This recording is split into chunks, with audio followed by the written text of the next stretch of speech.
à toutes et à tous, je suis content de vous retrouver pour cette 3e saison de Sans détour. Aujourd'hui nous sommes à l'Herbergement et Jean-Pascal Roger va s'asseoir à côté de moi. Ça fait 10 ans qu'il a créé le domaine de Brandois. C'est à la Motte Achard d'ailleurs, la Motte Achard qui s'appellera bientôt Les Achards, c'est un petit scoop que je vous donne. Voilà, un hôtel 4 étoiles et bien une envie d'entrepreneur, une envie de créer et de valoriser notamment le patrimoine local. On va discuter de tout ça avec lui et je vais l'emmener dans le parc des Rochettes parce que le parc des Rochettes à Montaigu, avant, c'était notamment un endroit où il y avait un relais de poste et les relais de poste, vous savez, ça hébergeait les visiteurs de passage comme le domaine de Brandois. C'est parti pour un nouveau numéro de Sans détour, c'est chouette de se retrouver.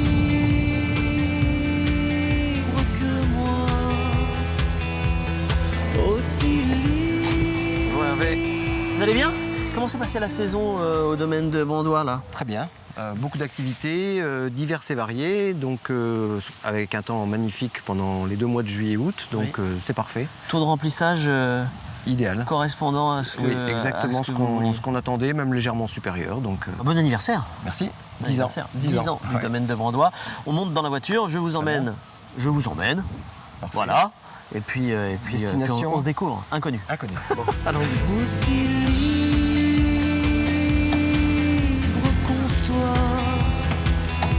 Si tu es comme je crois, aussi libre que moi. Allez, mettez-vous à l'aise. Et pas à craindre de me bouleverser, ce qui pourrait arriver. Alors la première question que j'avais envie de vous poser, Jean-Pascal, c'est pourquoi un Picard qui a fait une belle carrière chez Accor s'est installé à la Motte Achard ? Alors, pourquoi déjà a-t-il quitté le groupe Accor ? Tout simplement parce que pendant plus de 20 ans, j'ai été très gâté chez Accor. J'ai eu un premier poste de directeur d'hôtel à 25 ans, donc c'était quand même fabuleux. Vous étiez patron d'un hôtel à 25 ans ? Oui, alors j'ai commencé chez Ibis, ensuite j'ai travaillé chez Mercure, chez Novotel, et j'ai eu la chance aussi de faire des ouvertures d'hôtels, c'est-à-dire des créations chez Accor, et j'ai trouvé que c'était des expériences fabuleuses. J'avais donc plus de 20 ans de carrière et j'avais 43-44 ans. Je me suis dit, je suis à peu près à la moitié de ma vie professionnelle. Qu'est-ce que je veux faire par la suite ? Donc, je ne me voyais pas encore pendant plus de 20 ans faire la même chose. J'ai osé soulever le sujet auprès de mon responsable hiérarchique de l'époque en lui disant je ne me vois pas faire la même chose pendant 20 ans, qu'est-ce qu'Accor peut me proposer ? Il m'a spontanément répondu écoute, un bilan de compétences dans un cabinet privé sur Paris, tu mènes ton bilan au rythme que tu veux, soit tu nous donnes le résultat du bilan et on voit ce qu'on peut faire, soit ça ne te convient pas, tu le gardes pour toi. Super bienveillant de la part d'un patron. C'était extraordinaire. Soit tu le gardes pour toi et puis on n'en parle plus et puis tu continues chez Accor, il n'y a pas de souci. Donc j'ai fait ce bilan, je suis tombé sur un cabinet de recrutement à mon avis d'un très bon niveau et surtout sur un interlocuteur avec qui le courant est très bien passé. Au bout de quelques mois, il en est ressorti que j'étais a priori un entrepreneur, quelqu'un qui était créateur et quelqu'un qui vivait avec les tripes et qui avait besoin de passion pour avancer. Donc l'idée naturelle qui est sortie, c'est d'associer ma passion, qui est le cheval, avec mon métier, qui est l'hôtellerie et la restauration. Votre passion, c'est pas l'hôtellerie, c'est vraiment le cheval. Bon, on va dire que... Les deux se conjuguent aujourd'hui. Voilà, les deux se conjuguent, mais ce qui me fait vraiment vibrer, bien sûr que l'hôtellerie me fait vibrer, parce que je suis dedans depuis l'âge de 18 ans, mais j'ai même fait l'école hôtelière avant, donc même depuis l'âge de 15 ans. Mais ce qui me fait vraiment vibrer aujourd'hui, c'est le cheval. Donc l'idée, c'était d'associer les deux. Et il m'a demandé de commencer à réfléchir à un projet. Donc j'ai commencé à réfléchir au projet, à l'écrire, sans avoir de destination précise. Ensuite, par rapport au projet, j'ai commencé à... Évidemment, ça ne pouvait pas se faire en région parisienne. J'ai commencé à regarder dans quelle région je pouvais éventuellement m'implanter. La Picardie, c'était trop au nord. En termes de climat, ça ne me paraissait pas idéal. Donc j'ai voulu... j'ai cherché au sud de la Loire une région touristique quand même assez propice pour les chevaux, donc pas trop sèche. Et la Vendée faisait partie des quelques départements qui me convenaient bien. En plus, j'adore la mer. Oui. Donc voilà. Et j'ai eu... C'est un département cheval, chevalicain on dit. En plus, c'est un département cheval, mais c'est le deuxième département cheval après la Normandie. Et donc, après, ce sont des rencontres qui ont fait que les choses se sont enchaînées assez rapidement. Et la plus fabuleuse rencontre que j'ai eue, c'est Nathalie Batelli, au comité départemental du tourisme, qui était directrice du comité départemental du tourisme, à qui j'ai présenté mon projet, encore une fois sans lieu d'implantation, et qui a été séduite par le projet et qui a tout fait pour que je puisse m'implanter en Vendée. D'accord. Et Voilà. donc, et alors pourquoi le domaine de Brandois? Pourquoi, pourquoi la Motte-à-Char? Alors, parce que On vous a avez fait le tour. cherché plusieurs sites Parce qu'il n'y avait rien au domaine de qui Brandois. pouvaient correspondre au projet d'implantation. Ouais. Et la Motte-à-Char présentait plusieurs avantages. D'abord, d'avoir des bâtiments déjà bâtis. À la première visite, j'ai constaté que la transformation en hôtel pouvait se faire, qu'il n'y avait pas beaucoup de choses à construire ou à transformer d'une manière extrêmement importante. Bien sûr qu'il y a eu beaucoup de travaux, mais la conception des bâtiments était idéale. La localisation à 15 km des Sables-d'Olonne, entre La Roche et les Sables, tout près de la 4 voies, me paraissait aussi parfaite. Et puis, il y a quand même 20 hectares pour la partie cheval, qui était quand même assez propice. Alors, la partie cheval, je vois qu'elle a une grosse importance à vos yeux, même encore aujourd'hui. Hein. Oui, oui. C'est mon moteur, voilà, c'est mon moteur. Et c'est aussi ma source de décontraction, d'évasion. Moi, j'ai envie de comprendre la mécanique de l'entrepreneur, comment on part de rien et on se dit, alors bon, je vais associer le cheval à l'hôtellerie, ça, vous nous l'avez évoqué, mais Oui. on arrive au domaine de Brandois, il n'y a rien. Est-ce qu'on a une vision déjà? Est-ce qu'on sait ce que ça va devenir quand on rentre dedans? Est-ce qu'on a une idée on se dit, ça va être un 4 étoiles. Oui. Est-ce que voilà, on évolue petit à petit sur l'élargissement, parce que vous avez une salle de séminaire, ou est-ce que tout est venu d'un coup?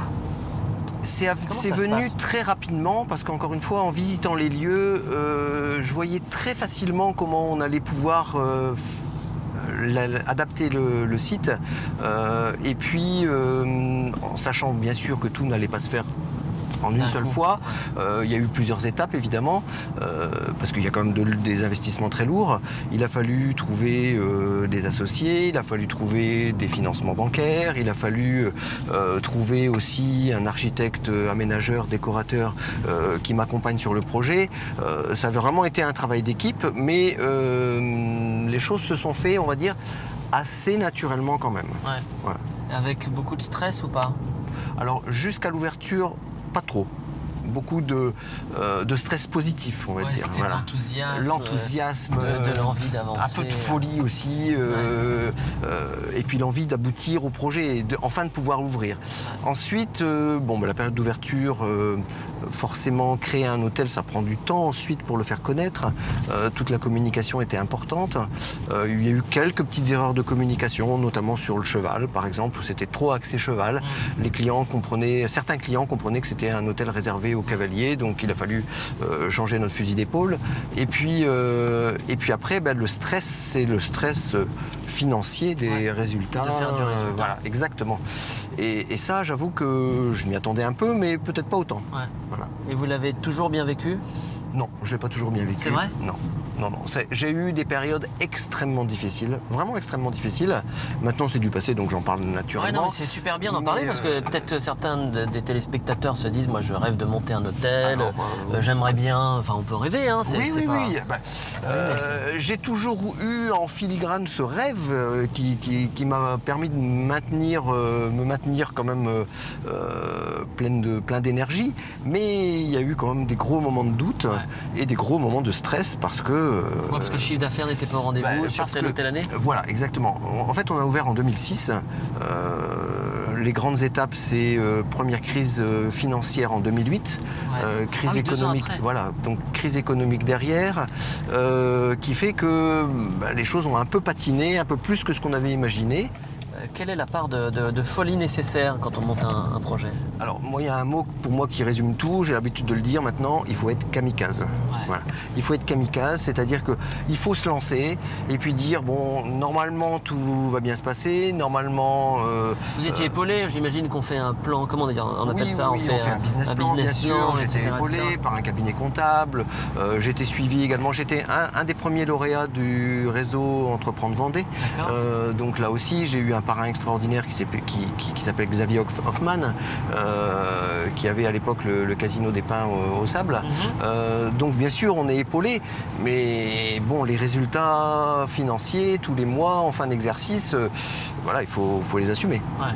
Et donc ça n'a pas toujours été le cas. Non. Et comment on fait dans ces cas-là? On retravaille tout. On y croit encore, on continue à travailler pour essayer de voir ce qu'on peut améliorer, ce qu'on peut changer. Quand on a un hôtel de luxe 4 étoiles, est-ce qu'on vit dans le luxe? Non. Non. Franchement, aujourd'hui, il y a des choses toutes simples qui me font un plaisir énorme, comme manger une omelette baveuse. Il y a des choses comme ça qui me viennent en tête. Voilà. D'accord. Écoutez, on va écouter le morceau de musique que vous avez choisi, c'est du Calogero. Pourquoi vous avez choisi Calogero? Parce que c'est un artiste que j'aime beaucoup. À chaque fois qu'il sort un nouvel album, je suis assez enthousiaste. Ouais. Je suis allé le voir en concert à Nantes l'an dernier et on a eu la chance de l'accueillir au domaine de Brandois dans le cadre... il est allé faire un concert au Sable, maintenant ça m'en vient. Voilà, c'était aux Atlantes au Sable il y a 4 ou 5 ans et il a dormi de nuit au domaine de Brandois, il a dîné chez nous et il était adorable. Franchement, c'est un artiste très gentil. On en a eu d'autres d'artistes moins sympathiques. Celui-ci fait partie des plus sympathiques. Voilà. Vous nous donnerez les moins sympathiques après? Hors antenne. Oh, c'est pas drôle. Bon, et puis, vous voyez qu'on est arrivé à Montaigu. Écoutez, je vous emmène tout simplement dans le parc des Rochettes. C'est un parc qui, au milieu, a un ancien relais de poste qui est aujourd'hui une vendéthèque, donc une médiathèque. Et les relais de poste avant, dans le temps, c'est là où on accueillait des visiteurs, c'était une auberge. Donc voilà, une petite balade un peu bucolique ensemble pour continuer à échanger, on écoute la musique. En tout cas, je ne connais pas le site. Voilà.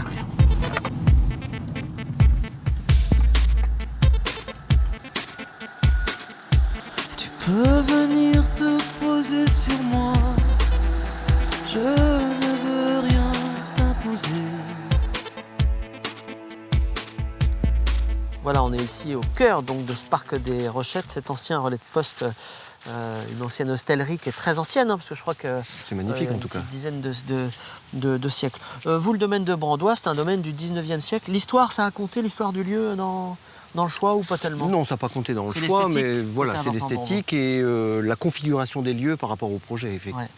Mais aujourd'hui, bien sûr qu'on raconte l'histoire à nos clients parce qu'on a tous les jours des questions sur l'origine du domaine de Brandois.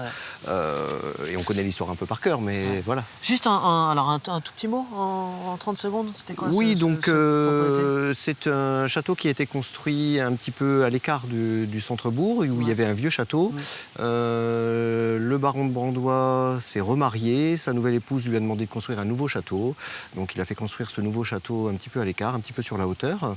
Et puis, le hasard de la vie a fait que ce château a été repris par la famille Herriot d'Esnay, qui en a fait don pour différentes raisons, au bout de quelques années, aux frères de Saint-Gabriel qui ont créé l'école d'agriculture. D'accord. Voilà. Et à la fin de cette école d'agriculture, qui est devenue une MFR, exactement. Vous avez repris la... Tout à fait. C'était en vente. Donc, je ne savais pas que c'était... alors, vous l'appelez domaine de Brandois, que c'était un vrai nom. Oui. En fait, on a demandé à la famille... vous avez carrément demandé à la famille Fouché de Brandois l'autorisation de pouvoir utiliser une partie du nom. Ouais, d'accord. Ouais. Oui, parce qu'il a fallu trouver un nom, donc voilà. Ça ne devait pas être évident, mais ça s'est imposé un peu à vous ou vous avez dû le rechercher un peu? Non, ça a été assez naturel. Ouais. Assez naturel. Est-ce que c'est fréquent ce genre d'établissement dans des communes de la taille de la Motte-à-Char? Non, pas vraiment. Pas vraiment. Souvent, c'est des établissements qui sont en périphérie de grands centres touristiques. On aurait pu imaginer idéalement que ce soit placé à 2 ou 3 kilomètres. Par exemple, ou à 2 ou 3 kilomètres des Sables d'Olonne ou de Saint-Gilles-Croix-de-Vie, mais bon, c'est là et il y a des avantages d'accès, y compris par rapport à La Roche-sur-Yon, donc non, c'est très bien. Vous êtes fier du chemin parcouru? Oui, assez. assez. Ça n'a pas toujours été simple. Maintenant, quand on regarde dans le rétroviseur, il n'y a pas à rougir et c'est une belle aventure. Ouais. Ouais. Mais ça reste c'est une aventure. C'est une Vous aventure. considérez ça plutôt comme une aventure que comme un job? Avec quelques périodes un peu difficiles, hein, Ouais. comme toute aventure, toute création en tout cas, j'imagine. Mais c'est une belle aventure. Ouais. Voilà. Pas de regret parce qu'en plus je suis quelqu'un qui a besoin toujours d'avoir des projets d'avance, un projet d'avance. Et là je suis servi, il y en a toujours. Il y en a toujours et il y en a encore pour l'avenir. Ouais, Voilà. on va en parler, Voilà. on va en parler justement, continuer cette balade. Alors Jean-Pascal Roger, je rappelle que vous êtes donc le propriétaire du domaine de Brandois. On va évoquer l'avenir maintenant avec vous. Donc ça y est, vous êtes sur une situation stable, confortable, et en même temps on l'est jamais complètement quand on décide d'être entrepreneur. Donc on se projette. Voilà, on a besoin de clients, donc il faudrait que la clientèle continue à nous suivre. Il n'y a pas de raison que ça ne fonctionne pas. On a développé toute la partie mariage qui nous aide beaucoup depuis 3 ans. Et puis on a un projet en tête qui est l'ouverture dans quelques mois, quelques années maximum d'un spa qui fait partie des équipements presque indispensables pour ce type d'établissement. Est-ce que vous avez vu évoluer la clientèle, alors en 10 ans, peut-être pas au domaine de Brandois, mais encore que, mais dans toute votre carrière, vers des gens qui au départ venaient passer une nuit pour repartir, à des gens qui viennent chercher un service et qui viennent prendre des vacances chez vous. Vous voyez ce que je veux dire? Des gens qui viennent effectivement prendre des vacances chez nous et chercher tout un service, tout un environnement et tout un confort qu'on peut heureusement proposer au domaine de Brandois par la localisation, 20 hectares de verdure, la tranquillité. Et on a beaucoup de clients, on parlait des Belges aussi, qui par exemple viennent chez nous en se disant c'est à 15 km des Sables d'Olonne, ça va me permettre de pouvoir aller à la plage, d'aller au sable, dîner et autres. Ils y vont une fois. Et tout le reste du séjour, il reste chez nous parce que c'est la tranquillité, la piscine, la décontraction, le restaurant, enfin voilà. Ça, c'est ce que vous souhaitez favoriser comme clientèle aujourd'hui, c'est que... Mais il faut qu'on soit très divers en termes de clientèle. Il y a la clientèle touristique qui est importante, mais qui ne fonctionne pas toute l'année. Donc on travaille beaucoup aussi avec les entreprises pour des séminaires, beaucoup d'événementiels, voilà, une clientèle d'affaires, beaucoup d'événementiels. On essaie de créer des événements régulièrement. On a depuis 2 ans monté un réveillon de la Saint-Sylvestre qui fonctionne très bien avec un orchestre. Il faut qu'on soit novateur, régulièrement proposer des nouvelles... C'est un peu comme un site touristique. Vous devez proposer des nouveautés quasi tous les jours. Si on s'endort sur ce qu'on a l'habitude de faire, les clients se lassent et c'est logique, c'est normal. Ouais. Donc ça veut dire que vous êtes dans le coup d'après, le coup des spas, mais vous avez encore d'autres idées pour le coup d'après, le coup d'après? Oui. Tout est déjà dans la tête. Ouais. Après, il y a les moyens financiers qui font qu'on le fait rapidement, moins rapidement, différemment. Mais oui. J'ai l'impression que vous n'avez plus peur de rien. Je me trompe un peu. Je me suis un peu blindé quand même, mais c'était nécessaire. Comme on l'a évoqué, ça a été très dur. Aujourd'hui, on a l'impression que c'est... Je me dis que le plus dur est derrière nous, qu'effectivement on a retrouvé une certaine stabilité à tous les niveaux et que le meilleur se présente à nous maintenant, je pense. Voilà. Et quel conseil vous donneriez à des jeunes qui ont envie de s'installer, à des jeunes ou des moins jeunes, enfin à de jeunes entrepreneurs qui se diraient moi j'ai envie de monter ma structure aujourd'hui. Quelle est si on devait... Il faut bien s'entourer, bien sûr. Extrêmement bien s'entourer, être un brin kamikaze, voilà, et puis avoir de l'énergie, de la volonté à revendre, parce que sinon, si on est craintif sur tout, on fait rien. Donc, il faut foncer. Faut foncer. Bon, on va vous laisser foncer sur votre cheval. Oui, avec plaisir. Avec plaisir. On va repartir en attendant du côté de l'herbergement. Et puis, on invite les téléspectateurs à faire connaître le domaine de Brandois, ou puis à s'y rendre tant qu'à faire pour voir Jean-Pascal et toutes les activités afférentes. On y va? Bienvenue en tout cas. Merci beaucoup. À bientôt Merci. Jean-Pascal. On rentre.